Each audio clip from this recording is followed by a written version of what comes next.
the last couple of years, I've been doing soul work with a man named Walker.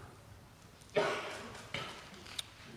couple of weeks ago, we were talking about aging, my aging, and what I anticipate about becoming an old person. Then a little while later, a week or two later, we were talking about wisdom. You know, the way that you have the chance of becoming wise if you pay attention to your life long enough. And I admitted that I am a wise person and that I look forward to becoming more wise. Then we talked about the world of loss, the way that people pass through our lives through death or the transitory nature of modern life. People move away, people die, or they just lose interest. And then they're gone, or mostly gone. And this, of course, led to another line of conversation in my soul work. Questions about death. Is death an ending? Is death a beginning? Is death something else? I was thinking about tonight's service, and I told Walker that I wanted to sing a song for him. It's the song we sang a moment ago. Within our darkest night, you kindle a fire that never dies away, that never dies away. Within our darkest night, you kindle the fire that never dies away, that never dies away.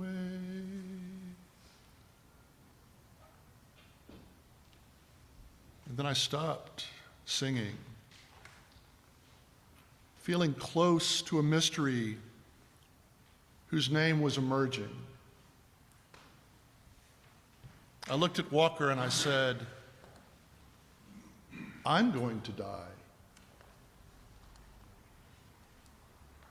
And it wasn't just an inevitability anymore, it was real. The name of the mystery emerging in that moment was death. And it didn't frighten me, but it made me sad. I said, I don't like this. I don't like the thought of our work ending. I don't like imagining a world where I never see you again. And then he said something that I already knew, but hearing it again made it new. It was another mystery whose name was emerging. Walker said, but when our souls are linked to each other, we can't lose that. And then I understood in a new way something that I've always known.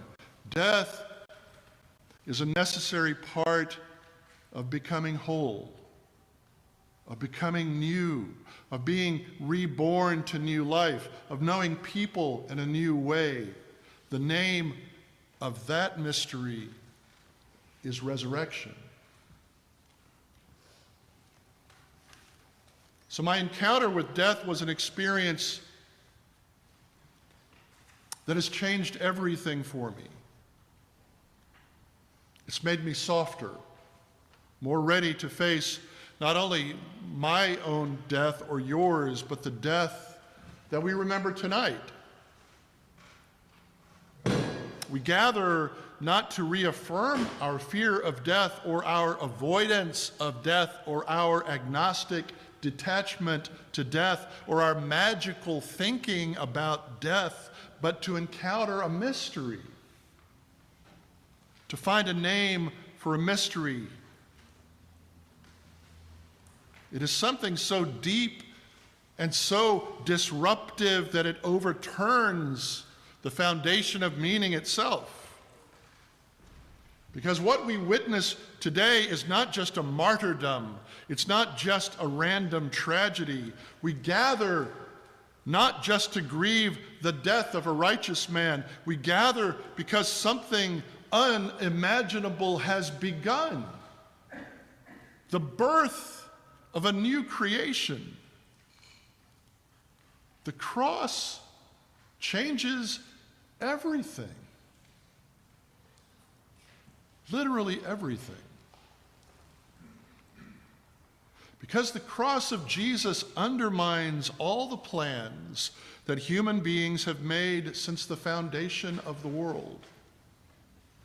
Every act, every system, every myth we've used to justify violence and death is exposed for what it is.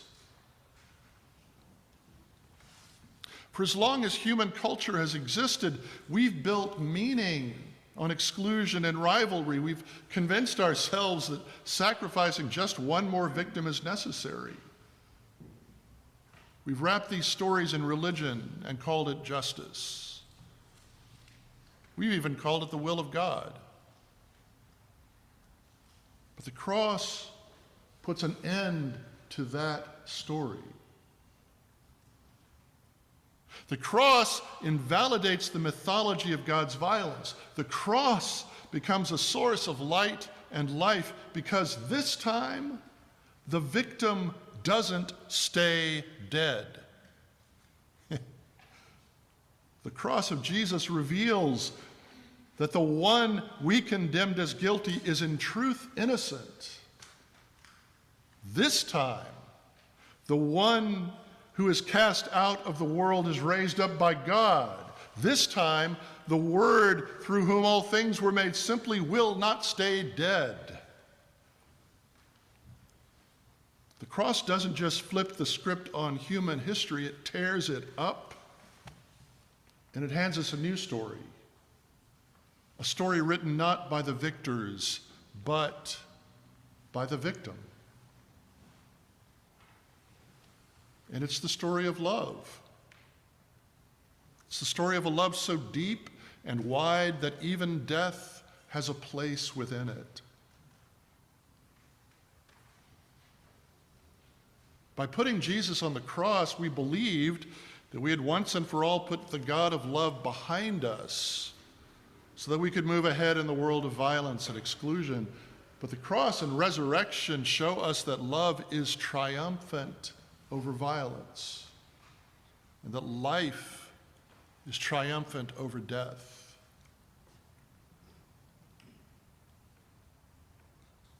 So what does it mean for the Word to be made flesh and then get lynched? It means the divine entered fully into the brutality of human history, not to escape it, but to transform it from within. Jesus' glorification happens not on a throne, but on a cross. And this undoes the story we tell ourselves about winners and losers. From this point on, history must be interpreted from the side of the oppressed, not the oppressor.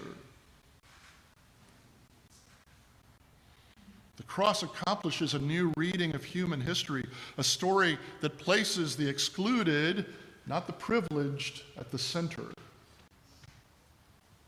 The victory song of humanity is found in the mouths of the victims, not the declarations of the empire. And trust me, I know it's hard to remember this way of interpreting history. I know it's hard to hear this victory song with all the other noise around us. Just remember, the empire doesn't die without a fight. The privileged don't give up easily. So we have to remember the story and repeat it to everyone, especially to those who resist it, and maybe even to ourselves when we forget.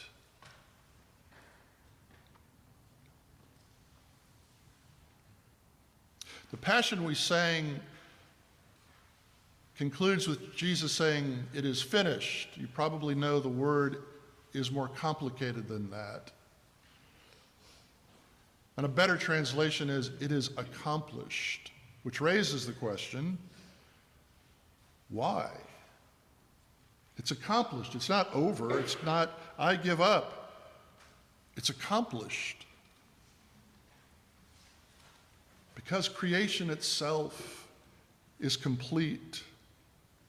When Jesus speaks these words, "It is accomplished," then the violent machinery of human history is halted by the self-offering of divine love. And on the first day of the week, at a garden tomb, a new world begins. A new way of being human becomes possible. So yes, the cross really does change everything. But not because it explains away or justifies the suffering and death of an innocent victim. Instead, it names the mystery that changes everything: forgiveness. God's salvation comes through the unstoppable love and mercy of Jesus, who refuses to respond to violence with anything other than forgiveness, even as he dies on the cross. And our invitation tonight, every day, every moment, is to follow him in this new creation, to grieve the reality of death, and at the same time to claim the power of forgiveness as our guides and guardians. Our work is to look for where the undying light is kindled in our lives, in our world, and draw close to it. Even though the darkness closes in around us, follow the undying light. Even though the way ahead may seem dim, draw near to the undying light.